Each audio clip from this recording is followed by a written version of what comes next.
But এতদিন share করিনি কেন বলিনি প্রেগনেন্সি জার্নির।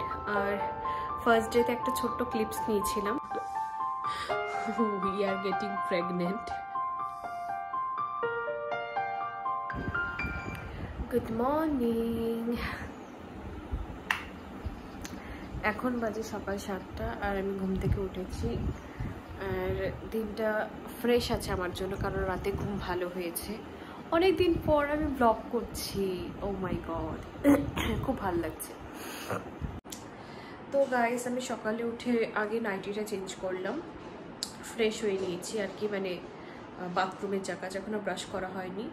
তো পিছনে দেখতে পাচ্ছ সব বিছনাটা তোলা হয়নি, বিছনাটা তুলে নেব।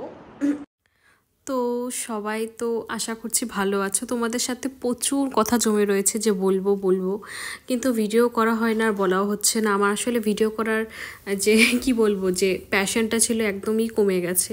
এখন শরীরটাও ভালো থাকে না, তার কারণ তোমরা একটু পরে জানবে। আর আজকে অনেক বড় একটা খবর তোমাদের রিভিল করছি। তোমরা ফার্স্ট একটুখানি দেখলে, বাট সেটা কবে কি হয়েছে না হয়েছে সেটা পরেই তোমাদের দেখাচ্ছি। আপাতত আমি সকালে উঠে নাইটি চেঞ্জ করে এখন ব্রাশ করতে এসেছি।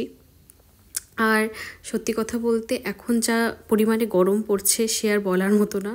মানে সকাল থেকে ওঠার পর আর মানে সকাল হচ্ছে না, দুপুর হয়ে যাচ্ছে ডাইরেক্ট, এতটা গরম দিয়ে জাস্ট আমি এখন ফ্রেশ ট্রেশ হলাম আর কি।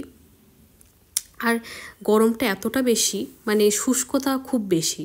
তো আমি তো মানে আমার ঠোঁট ফাটছে, গালগুলো চড়চড় করছে। তো আমি এখনও দেখতে পাচ্ছ নিভিয়ার ডিপ ময়শ্চারাইজারটা ইউজ করছি। তো ফ্রেশ ট্রেশ হয়ে নিলাম। আর এখন আমি খাবো হলো, কালকে রাতে ভিজিয়ে রেখেছিলাম চিয়া সিডস, মধু দিয়ে খাবো আর কি। আর আমি এখানে আর কি ভিজিয়ে রেখেছিলাম আর কি ড্রাই ফ্রুটস, দেখা যাবে না, এগুলো ভিজিয়ে রাখলে ভালো হয়।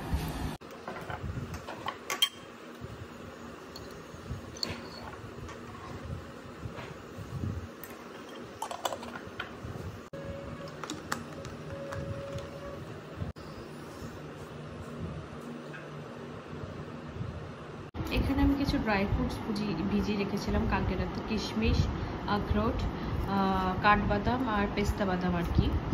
তো আমার সকালবেলা সত্যি কথা আমার ভালো লাগে না খেতে, তবুও খেতে হয় বলে খাই। তো এইগুলো ছিলকাগুলো, মানে কি বলে ওটাকে, চোচাই তো বলে, যাই হলো, মানে ওই চোচাগুলো ছাড়িয়ে নেব।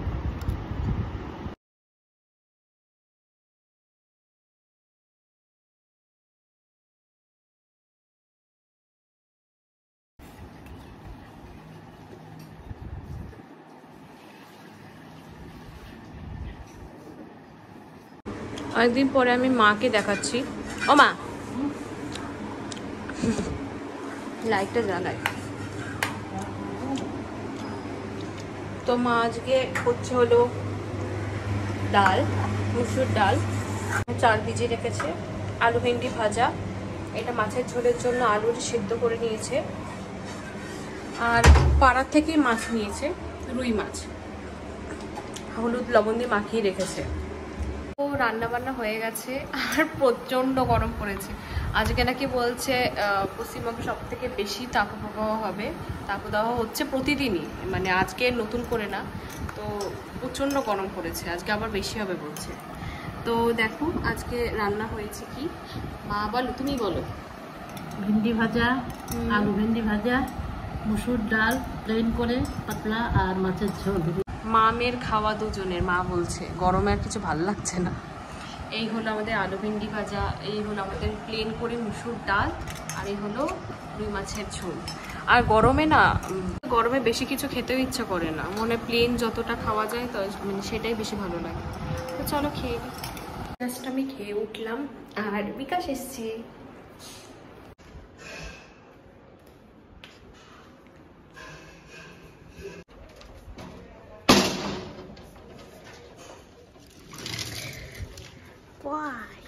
গরম না অন্য কিছু, আজকে নাকি সব থেকে বেশি তাপপ্রবাহ হবে। চিটপিটি গরম, আজকে আমার ঘাম হচ্ছে, জলীয় বাষ্প আছে বোধহয় বলে। যাও ঘরে যাও, দরজা বন্ধ করি, যা গরম। তো আমাদের খাওয়া দাওয়া হয়ে গেছে, বিকাশ এসছে। এই দেখো মা এখানে অনেক গাজর ছিল আমাদের, তা গাজরগুলো খাওয়া হচ্ছিল না, ওর জন্য মা ভাবলো আলু আর গাজর কেটে রেখেছে, সেদ্ধ করবে, দিয়ে ভেজিটেবল চপ করবে। তো বিকাশ এসছে, বিকাশকে একটুখানি লেবু জল করে দিলাম। দারুণ হয়েছে শরবতটা, ভালো হয়েছে। গরমে যে আমি শরবতটা ভালোই করি, আমি জানি। আমি নিজের ঢাক নিজেই বেটাচ্ছি। তো জাস্ট আমার স্নানটা হলো, চুল ভিজিয়েছি মাথায়, এতদিন মানে এই কয়দিন মাথায় জল না দিলে থাকাই যাচ্ছে না আর কি। তো আমাদের ঘরে এসি চলছে, আর মায়ের ঘরে এসি সার্ভিসিং এসছে লোক। এই যে মায়ের ঘরে এসি চলছে, মানে সার্ভিসিং করা হয়ে গেছে। আমি তো প্রচুর দিন ব্লগ করিনি আর কি, তোমাদের সাথে অনেক কিছুই শেয়ার করিনি। অনেকেই জানো, অনেকেই জানো না। আমার এখন 5th মান্থ চলছে প্রেগনেন্সি জার্নির, আর ফার্স্ট ডেতে একটা ছোট্ট ক্লিপস নিয়েছিলাম আর কি, সেটা তোমাদের সাথে শেয়ার করব। সেটা একটা আলাদাই আর কি দিন ছিল, বাট এতদিন শেয়ার করিনি কেন বলিনি। এইটা আমি বলবো, সবাই তো প্রেগনেন্সির ইনিশিয়াল স্টেজে তো সবাই বলে না, অন্তত 2-4 মাস গেলে তারপরেই বলে যে একটা স্টেবিলিটির জায়গা আসে যখন, তখন সবাই বলে। তো আমার এখন 5 মান্থ চলছে, তো এখন আমি রিভিল করলাম। তো অনেকেই জানে, আত্মীয় স্বজন বা অনেকেই বন্ধুবান্ধব অনেকেই জেনে গেছে, বাট অনেকে আবার জানেও না। তাই আমি এই ব্লগের মাধ্যমে আর কি তোমাদের কাছে শেয়ার করলাম। Good morning. আর আমি এখনও কাঁপছি আর কি। তো কি বলবো, আমার প্রেগনেন্সির জার্নি আমি শুরু করছি আজকে। তো উই আর গেটিং প্রেগনেন্ট। কি বলবো, মানে ওকে না জানিয়ে আমি কিটটা কিনেছিলাম কালকে, ভেবেছিলাম একটু সারপ্রাইজ আকারেই দেবো, কিন্তু আমি এত ইমোশনাল হয়ে গেছি যে কি বলে ওকেই সারপ্রাইজ দিতে পারিনি। আজকে 20 তারিখ না, জানুয়ারির 20 তারিখ। তো আমার মা হওয়ার জার্নি শুরু হলো, আর তোমার বাবা হওয়ার জার্নি শুরু হলো। টয়লেট থেকে বেরিয়ে হাউমা করে কান্না করছে, কি হলো এত সকালবেলা, 6:30 বাজে শীতের মধ্যে।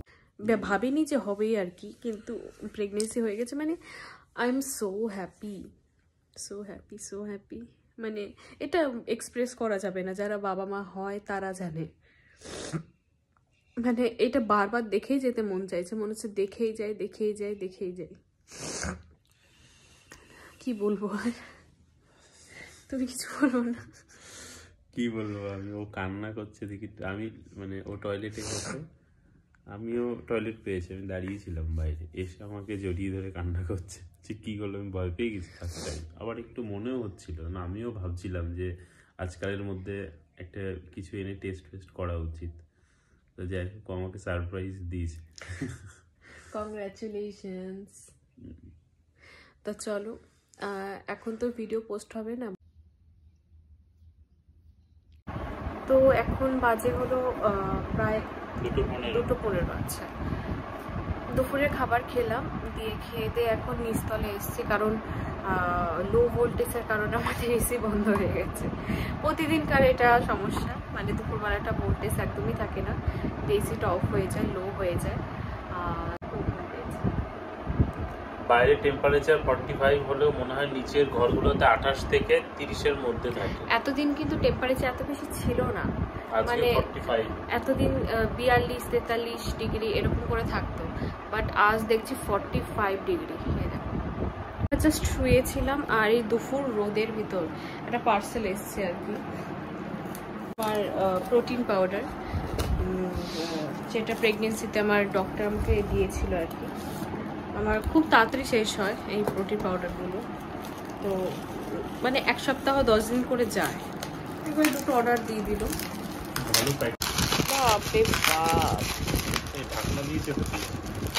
Hello, good evening. ঘুম টুম পেয়ে উঠলাম আর কি, এখন একটু বারান্দায় এসেছি, আর বিকাশ গেছে হলো বাড়ি বাবার জন্য রুটি বানাতে, মানে আমার শ্বশুরমশাইয়ের জন্য, ওই বাড়িতে, মানে আমার শ্বশুর বাড়িতে। আর আজকে বিকালে মানে রাত্রিবেলা একটা বিকাশে নিমন্ত্রণ আছে, তো সেখানে যাবে আর কি, বিয়ে বাড়ি নিমন্ত্রণ আমারও ছিল, বাট আমি এই গরমে কোথাও যাচ্ছি না প্রেগনেন্সি অবস্থায়। সত্যি কথা বলতে নিমন্ত্রণে যাওয়াও আমার জন্য খুব কষ্ট, আর গিয়ে ওই মানে এই গরমের ভিতরে মাংস টাংস খেয়ে আমার খুব অস্বস্তি হয় আর শরীরটা খারাপ হয়ে যায়, বমি হয়, এই হয়তো আমি অ্যাভয়েড করছি, নিমন্ত্রণটা যাব না। তো বিকাশ নিমন্ত্রণ রক্ষা করবে, ও যাবে।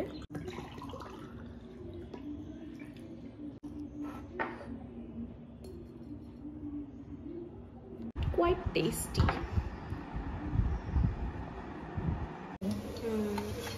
মা এখন সকালবেলা তোমাদের দেখেছিলাম না ভেজিটেবল চপের আর কি ডো করছে, এখন সেটা ভাবছে আর কি। কে কে আসছে গো? এই বেশি কেউ না, 4-5টা। একটা করে খাবে। শশা কাটবে কি এলে? এই এই যে এই যে এই যে দেখি কিটা কি কিটা পাড়ার সবাই এসছে আমাদের বাড়িতে চপ খাওয়ার জন্য। আমি ভিডিও করছি অনেকদিন পরে। হ্যাঁ, আন্টিদের জাস্ট চপ খেয়ে উঠলাম, খাচ্ছি এখনো, মাও খাচ্ছে। বিকাশ আসলো, আন্টিরা চলে গেছে পাড়ার সবাই। ভীষণ ভালো হয়েছে, অসাধারণ। বলো এই যে আমি তুমি বলো। দারুণ টেস্টি হয়েছে। বিকাশ এখন যাবে হলে বিয়ে বাড়ি চপ টপ খেয়ে। তো আমরা জাস্ট খেয়ে দিয়ে উঠলাম, আর রাতে খেয়েছিলাম পান্তা ভাত। প্রচণ্ড গরম পড়েছে আজকে, তো পান্তা ভাতই একমাত্র ভরসা বলতে পারো, মানে শরীরকে ঠান্ডা সুস্থ রাখার। আর কি বলবো, এসিও চলছে না, কাজ করছে না, কারণ ভোল্টেজ প্রচণ্ড ডাউন। হ্যাঁ, বারবার অফ হয়ে যাচ্ছে, এত মানে এই যে অফ হয়ে গেল, মানে এক মিনিট অন হয়, 1 মিনিট অফ হয়, তো এই করে চলছে। আর গরমটা খুব কষ্ট দিচ্ছে। তা যাই হোক, চলো আজকের ব্লগটা এখানেই শেষ করি। আশা করছি তোমাদের পুরো দিনের ব্লগটা ভালো লাগলো, আর এরপরেও আমি ব্লগ কন্টিনিউ দেওয়ার চেষ্টা করব, প্রতিদিনকার আপডেটস দিতে চেষ্টা করব, কারণ প্রতিদিন শরীরটা তো ভালো থাকে না। তাই যেদিন একটু সত্যি কথা শরীরটা ভালো লাগে, মুডটাও ভালো থাকে, তখন আর কি করি। তো করব করে অনেকদিন ধরে ব্লগটা করা হচ্ছিল না, ফাইনালি শুরু করেছি ব্লগ।